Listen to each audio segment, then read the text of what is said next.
The secret of the car.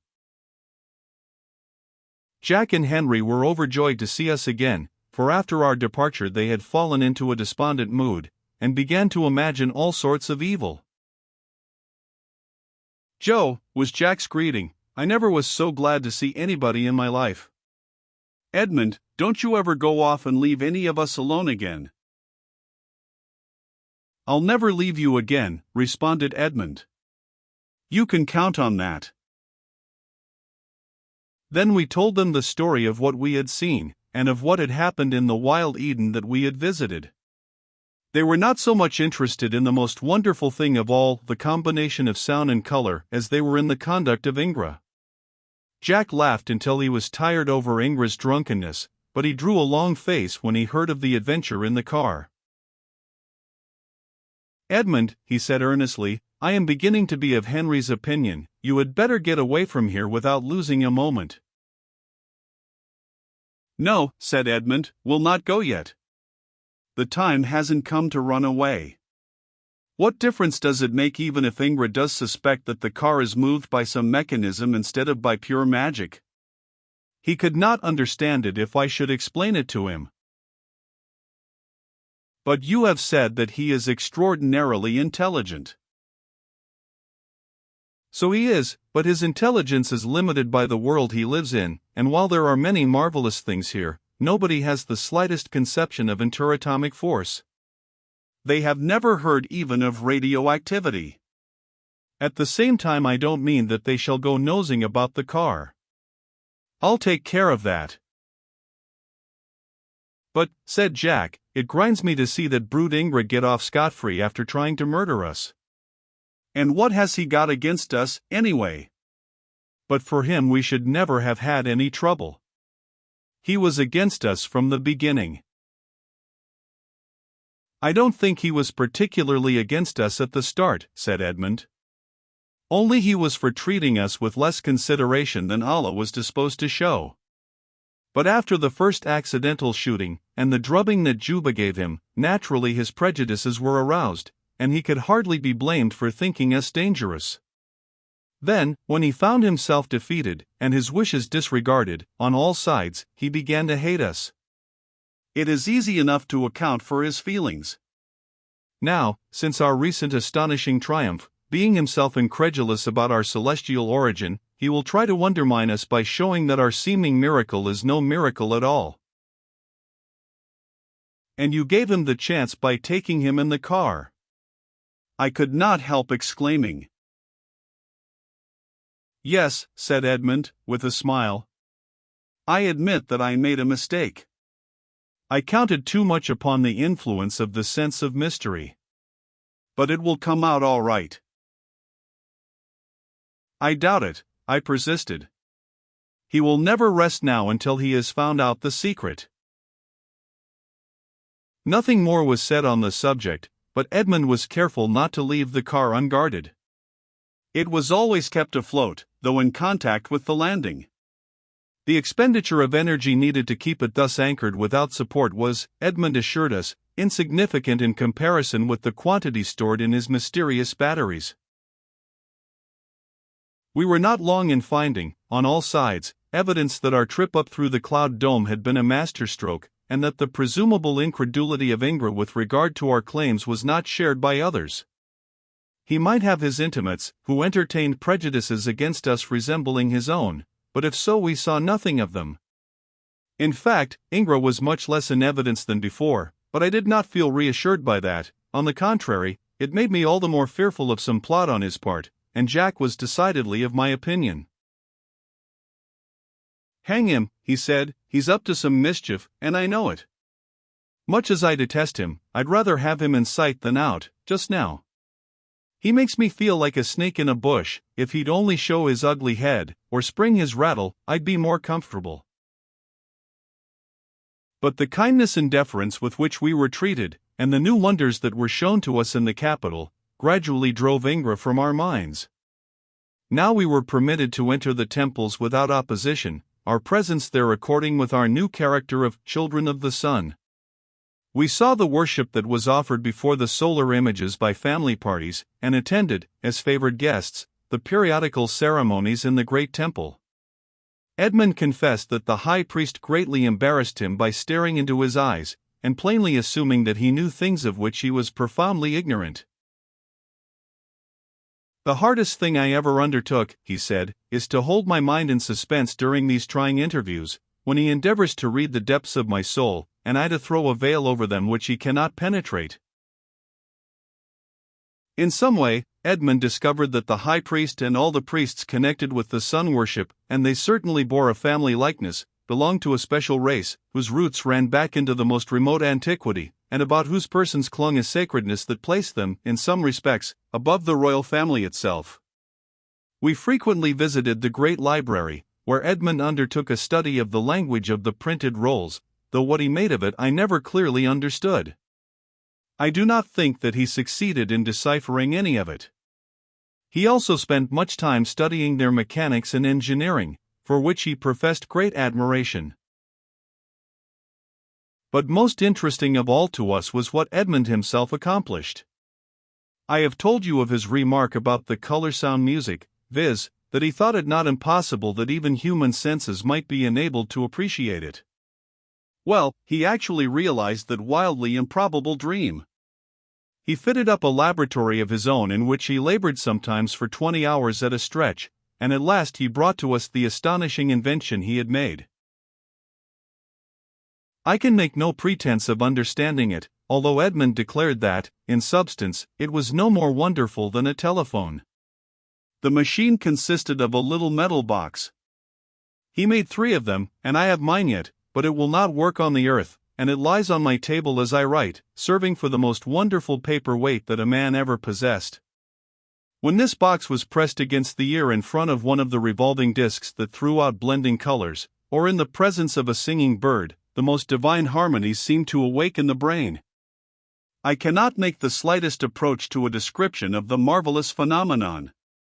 One felt his whole being infused with ecstatic joy. It was the very soul of music itself, celestial, ineffable. The wonder box also enabled us to catch many sounds peculiar to the atmosphere of Venus, formed of vibrations, as Edmund had explained, that lie outside our gamut. But to these, apart from the music, I could never listen. They were too abnormal, filling one with inexplicable terror, as if he had been snatched out of nature and compelled to listen to the sounds of a preternatural world. The only sound that I ever heard with my natural ear which bore the slightest resemblance to these was the awful piercing whistle of the monster that killed Allah's man. Yet we derived immense pleasure from the possession of those little boxes. With their aid, we could appreciate the exquisite melodies that were played everywhere, in great halls where thousands were assembled, in the temples great and small, and in the homes of the people, to which we were often admitted. In every house there was on one of the walls a musical rose, whose harmonies entranced the visitor. And the variety of musical motifs seemed to be absolutely without limit. One was never tired of the entertainment because there was so little repetition. On one ever memorable occasion we heard the great national, or, as Edmund preferred to call it, racial hymn, played in the air from the principal tower. When we had only beheld the play of colors characterizing this composition we had found it altogether delightful, although, as I have said, Edmund detected, even then, some underlying tone of sadness or despair, but when its sounds broke into the brain the effect was overwhelming. The entire thing seemed to have been written in a minor key, of infinite world-embracing pathos. The listener was plunged into depths of feeling that seemed unfathomable, eternal and unendurable. "Heavens," whispered Jack to me in an odd voice, dropping the box from his ear, "I can't stand it." I saw tears running down his face, and felt them on my own. Edmund and Henry were equally affected, and could not continue to listen. Edmund said nothing, but I recalled his words about the traditional belief of this people that their world had entered upon the last stage of its existence. Then I watched the countenances about us. They wore an expression of solemnity, and yet there was something which spoke of an uplifting pride, awakened by the great paean, and swelling the heart with memories of interminable ages of past glory. "Come," said Edmund at last, turning away, "this is not for us." The measureless sadness we feel, but the triumphant reflection of ancestral greatness is for them alone. Heavens! What an artist he must have been who composed this, if it be not like the Iliad, the work of an age rather than of a man. We almost forgot the passage of time and the enjoyment of our now delightful and untroubled existence, but there came at last a rude awakening from this life, which had become for us like a dream. As I have said, we had ceased to worry about Ingra, whom we seldom saw, and who, when we did see him, gave no indication of continued enmity. At first we had kept the car under continual surveillance, but as time went on we became careless in this respect, and at last we did not guard it at all. One day, during the time of repose, I happened to be, with Juba, in our room on that stage of the great tower where the car was anchored, while Edmund and the others were below in the palace. Juba was already asleep, and I was lying down and courting drowsiness, when a slight noise outside attracted my attention. I stepped softly to the door and looked out. The door of the car was open. Supposing that Edmund was there, I approached to speak to him. By good fortune I was wearing the soft slippers worn by everybody here, and which we had adopted, so that my footsteps made no sound. As I reached the car door and looked in, I nearly dropped in the intensity of my surprise and consternation. There, at the farther end, was Ingra, on his knees before the mechanical mouths which swallowed the invisible elements of power from the air, and beside him was another, also on his knees, and busy with tools, apparently trying to detach the things. The explanation flashed over my mind: Ingra had brought a skilled engineer to aid him in discovering the secret of the car, and, no doubt, to rob it of its mysterious mechanism. They seemed to fear no interruption, because Ingra had undoubtedly informed himself of the fact that for a day or two past we had abandoned the use of our room in the tower, and taken our repose in our apartments in the palace.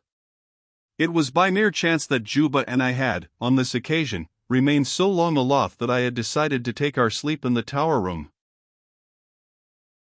Anticipating no surveillance, Ingra was not on his guard, and had no idea that I was behind him. Instinctively I grasped for my pistol, but instantly remembered that it was with my coat in the room. I tiptoed back, awoke Juba, making him a sign to be noiseless, got the pistol, and returned, without a sound, to the open door of the car with Juba at my heels. They were yet on their knees, with their heads under the shelf, and I heard the slight grating made by the tool that Ingra's assistant was using. The pistol was in my hand. What should I do? Shoot him down without warning, or trust to the strength of Juba to enable us to overcome them both and make them prisoners?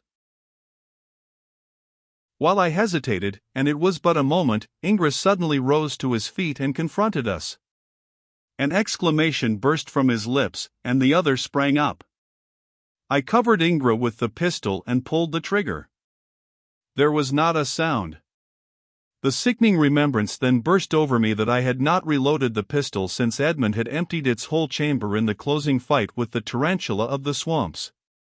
Ingra, followed by his man, sprang upon me like a tiger. In a twinkling I lay on my back, and before I could recover my feet, I saw Juba and Ingra in a deadly struggle, while the other ran away and disappeared. Jumping up I ran to Juba's assistance, but the fight was so furious, and the combatants whirled so rapidly, that I could get no hold. I saw, however, that Juba was more than a match for his opponent, and I darted into the car to get one of the automatic rifles, thinking that I could use it as a club to put an end to the struggle if the opportunity should offer. But the locker was firmly closed and I could not open it. After a minute of vain efforts I returned to the combatants and found that Juba had nearly completed his mastery. He had Ingra doubled over his knee and was endeavoring to pinion his hands. At this instant, when the victory seemed complete, and our enemy in our power, Juba uttered a faint cry and fell in a heap. Blood instantly stained the floor around him, and Ingra, with a bound, dropping a long knife, attained the door of a nearby chamber, and was out of sight before I could even start to pursue him. Nevertheless, I ran after him, but quickly became involved in a labyrinth where it was useless to continue the search, and where I nearly lost my way. I then returned to see how seriously Juba had been wounded. He had crawled into the car. I bent over him. He was dead. The knife had inflicted a fearful wound, and it seemed wonderful that he could have made his way unassisted even over the short distance from where he was struck down to the door of the car. Juba dead. I felt faint and sick. But the critical nature of the emergency helped to steady my nerves by giving me something else to think of and to do. Edmund must be called at once. There were no elevators running regularly during the general hours of repose, and I did not know the way up and down the tower by the ladder-like stairways which connected the stages. But there were signals by which the little craft that served as elevators could be summoned in case of necessity, and I pulled one of the signal cords. It seemed an age before the airship came, and another before I could reach Edmund. His great self-control enabled him to conceal his grief at my news, but Jack was overcome. He had really loved Juba almost as if he had been human and a brother. The big-hearted fellow actually sobbed as if his heart would break. Then came the reaction, and I should never have believed that Jack Ashton could exhibit such malevolent ferocity. His lips all but foamed, as he fairly shouted, striking his big fists together. "This'll be my job. Edmund. Peter. You hear me? Don't either of you dare to lay a hand on that devil. He's mine. Oh. But he could not finish his sentence for gnashing his teeth.